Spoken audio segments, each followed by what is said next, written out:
Dans le cadre de ce rapport, l'agriculture face au défi de la production d'énergie, nous avons formulé un certain nombre de propositions pour encourager à développer la méthanisation en France. Nous avons aujourd'hui 500 méthaniseurs dits méthaniseurs agricoles et à peu près 500 qui ne le sont pas. Nous pensons qu'il y a un facteur de développement extrêmement important pour la méthanisation.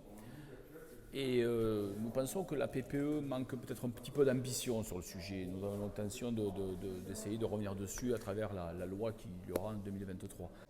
En revanche, dans nos propositions, nous pensons aussi qu'il faut améliorer la traçabilité des intrants, regarder la qualité des digestats, être très vigilant sur la qualité des digestats.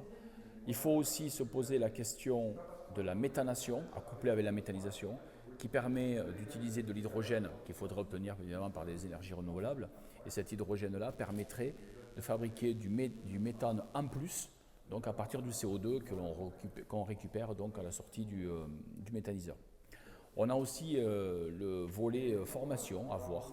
Ce volet formation parce que nous pensons qu'il faudrait sûrement, que ce soit dans les lycées agricoles, que ce soit dans les chambres d'agriculture, donc aussi bien en formation initiale qu'en formation continue, donc fort probablement apporter des compétences supplémentaires, des formations complémentaires pour mieux former et mieux accompagner.